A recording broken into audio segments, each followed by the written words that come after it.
зөвөрийн цэвэрлэх байгууламжны давуу тал гэх юм бол дуртай газраа байрлуулах, зөөвөрлөх, өдөө орон нутаг төвлөрсөн системгүй газруудаар явах бүрэн боломжтойгоор давуу талтай.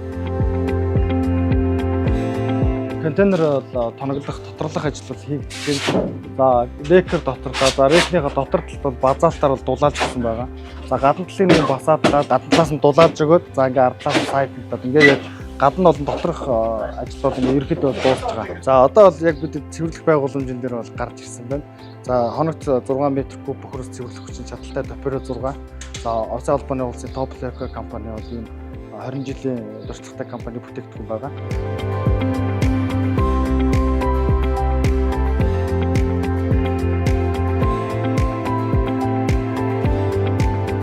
Контейнерын үндсэн дээвэрд хүрэхгүйгээр ахиж ингэ дээвэрлэж нэг ус орохгүй байх битүүмжийг бол бүр сайжруулъя гэж технологи дээр бол тусгасан байгаа.